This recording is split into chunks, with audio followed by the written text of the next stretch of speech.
안녕하세요. 아이들이 어려워하는 수학, 별표 치는 수학만 쏙쏙 골라서 풀어주는 별표 타파 별타쌤 박지영입니다. 자, 저랑 지금 4학년 2학기 교과서 훑어보고 있는데요. 오늘은 세 번째 시간. 네, 5단원, 6단원, 꺾은선 그래프, 그리고 다각형이에요. 네, 여기 보시면은 유난히 도형이 많아요. 삼각형, 사각형, 다각형. 그래서 4학년 2학기 때는 도형이 많이 나오는구나. 이 정도 어머님이 미리 알고 계시면 좋을 것 같고요. 자, 5단원의 꺾은선 그래프 나오는데요. 이거는 4학년 1학기 5단원의 막대 그래프랑 연계되는 단원이에요. 그래서 4학년 1학기 5단원의 막대 그래프가 나올 때요. 그렇게 어렵지도 않고 또 마지막 단원이다 보니 흐지부지 지나가는 경우도 많이 있고요. 뭐 학교에서 조금 바쁠 때 있잖아요. 그래 코로나로 해서 저는 사실 원격 수업을 하다 보니까 그냥 좀 대충 뛰어 넘어가는 단원이에요, 사실은. 근데 여기서 막대 그래프에서 제대로 해놓지 않으면 여기 꺾은선 그래프는 굉장히 어려울 수밖에 없어요. 그렇기 때문에 막대 그래프를 조금 정확하게 해놓을 필요가 있다 보시면 되고요. 다각형까지 같이 보도록 할게요. 자, 꺾은선 그래프를 알아볼까요? 그랬는데요. 꺾은선 그래프는 수량을 어떻게 해요? 3월에 몇 개, 4월, 5월에 몇 개 점으로 표시하고 얘를 이 점을 선분으로 이어 그린 그래프예요. 점을 찍고 쭉 이은 거예요. 그죠? 네, 여기에서 자대고 그리는 거 되게 중요해요. 왜냐하면 중간값을 예상해야 되거든요. 무슨 얘기냐면 얘가 3세 때 키, 4세 때 키 안 나왔죠? 5세 때 키 나오는데 여기를 대충 이렇게 선분을 하면은 정확하게 안 나와요. 그래서 선분을 반드시 이을 수 있도록 뭐를 해주셔야 돼요? 자로 꼭 그으라고 얘기해 주셔야 돼요. 여기에서 워낙 선분이 짧기 때문에 자로 안 그리는 친구들 되게 많은데 여기에서 실수하게 돼요. 그래서 꺾은선 그래프에서 꼭 자대고 그리는 거 해주셔야 되고요. 막대 그래프랑 꺾은선 그래프를 여기에서는 조금 비교해 주시고 어떤 값을 막대 그래프로 하는 게 낫고 어떤 값은 이 꺾은선 그래프가 난지 그거를 아이가 판단하는 게 되게 중요한 단원이에요. 그래서 보시면 제가 원래 설명은 안 드리고 교과서만 훑기로 했는데 간단히 팁 드릴게요.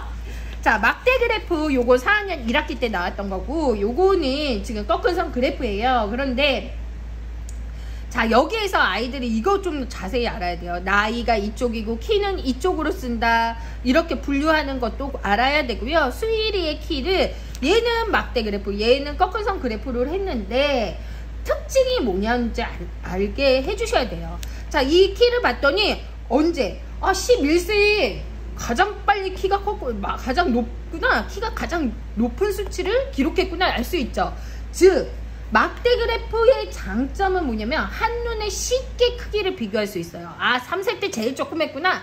네, 이거는 하나하나 수치를 봐야 된다는 거죠. 그죠? 그래서 그런 이렇게 한눈에 쉽게 크기를 비교할 수는 없어요. 근데 얘는요 나타나지 않는 값을 찾기가 어려워요. 즉 4세 값이 나타났나요? 안 나타났죠. 근데 4세의 값을 유추하기가 어렵다는 거예요. 4세에 한 몇 cm 정도 됐겠다 라고 어려워요.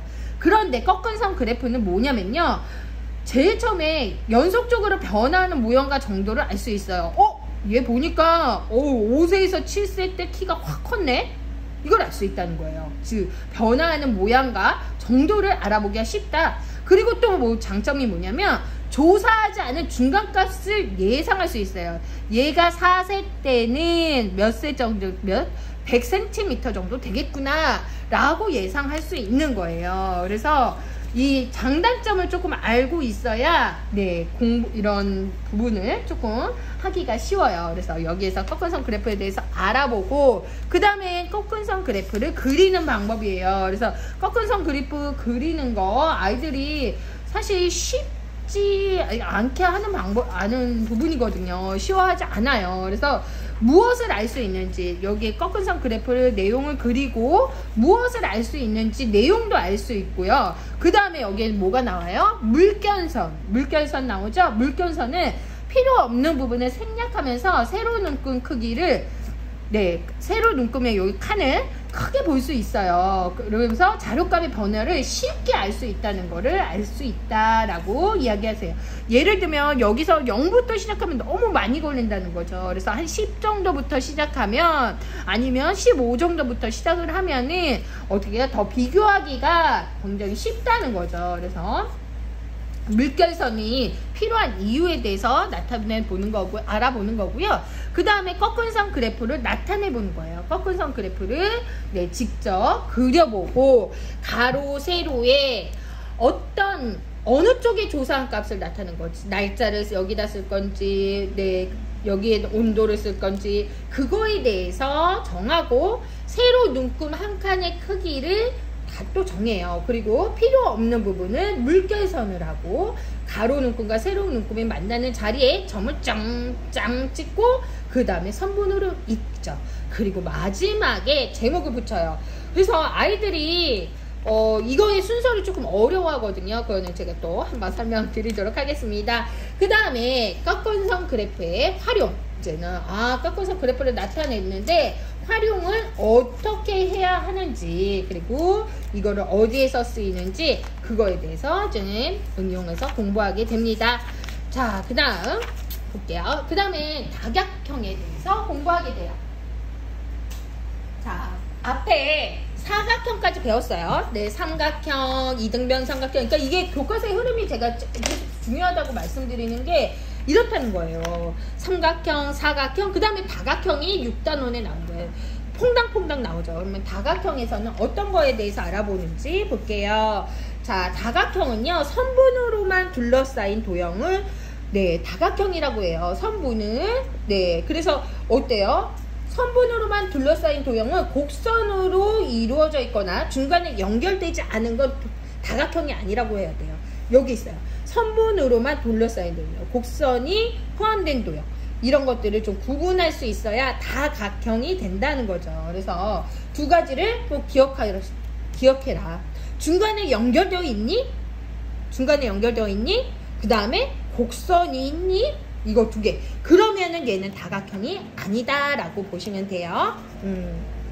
그래서 다각형의 변해수에 따라 분류하는 게 나오죠. 그래서 오각형, 육각형, 요거는 그렇게 어려워하지 않아요. 근데 아까 말씀드린 그런 거에 대해서 이야기를 해주셔야 되고, 아이들이요, 변에 대해서 어려워해요. 변. 선분이라는 애가, 선분이 도형에 들어가게 되면 얘 이름이 변이 되는 거예요. 어떤 도형? 평면 도형. 이렇게 또 설명하면 안 되는데, 교과서만 훑어야 되는데, 이렇게 제가 설명을 하고 싶어. 그 다음에 입체 도형이 되면 얘는 뭐가 되느냐? 모서리가 돼요. 모서리. 그래서 얘네 셋이 같은 거예요. 같은 거기 때문에 어려워하면 안 되는데, 변이라는 말이 또 생소해. 그죠? 그리고 곡선이 아닌 고든선이다. 뭐 이런 것들 얘기해 주시면 되고요. 변의 길이와 각의 크기와 모두 같은 다각형. 이거를 뭐라고 그래요? 발을정해서 정다각형이라고 하죠. 정다각형. 그죠? 변의 길이가 같으니까 예. 각의 크기가 모두 같습니까? 예! 그러면은 정다각형이 된다라고 보시면 되고요. 여기 준비물, 요거는 나중에 제가 한번 또 설명드리도록 하겠습니다. 그 다음에 이제는 조금 어려워하는 게요, 대각선이에요. 대각선은, 자, 여기에서는 또 이웃한다, 마주본다를 아셔야 돼요. 자, 얘 기역이랑 이웃한다, 니은, 리을. 기역이랑 마주본다, 디귿. 이런 거에 대해서 알고 있어야 대각선의 이해가 쉬워요. 이웃한다, 그런 것들에 대해서 알아보시고요. 알아두셔야 되고요.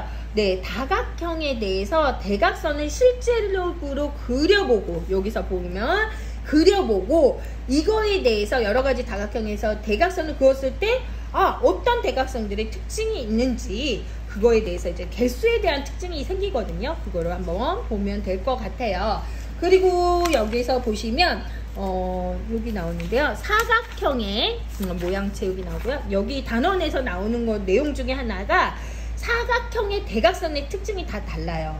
직사각형이랑 정사각형의 대각선의 길이가 같은 것이 있고, 대각선이 서로 수직으로 만나는 게 있고, 그리고 한 대각선이 다른 대각선을 반으로 나누는 게 있고. 그래서 제가 이번에 사각형의 특징에 대해서 강의한 게 있거든요. 그거를 꼭 보시면 좋을 것 같아요. 그 다음에 이거는 모양 채우기거든요. 그래서 이거 같은 건 패턴 블록이에요. 패턴 블록. 그래서 아이가 이거를 좀 예습하는데 어려워한다 그러면 패턴 블록이라는 책이 있어요. 그 패턴 블록을 조금 같이 해주시면 모양 채우기나 이런 것들에 대해서 좀 알 수 있다. 그래서 여기에서는 좀 가장 어려운 단계가 단원이 대각선이에요. 그래서 대각선, 다각형의 이웃하지 않는 두 꼭지점을 이은 선분에 대해서 배우고, 다각형에서 대각선의 개수, 그리고 사각형에서 대각선의 특징들, 그죠? 그런 거에 대해서 조금 알아두시면 네, 여기 다각형도 무난하게 끝날 수 있을 것 같습니다. 자, 여기까지 이제 맞춰보았어요. 그래서 네, 단원이 네, 이렇게 해서 6단원 끝냈고요. 저랑 자세한 내용은 지금 제가 수업 강의를 하면서도 막 여러분들한테 설명해 드리고 싶은 게 너무 많거든요. 그래서 제가 얼른 시간 내서 3학년 거, 2학년 거, 1학년 거 2학기 내용 끝났고요. 네, 자세한 내용들 그리고 아이들이 어려워하는 문제 풀어드리도록 하겠습니다. 별표 타파.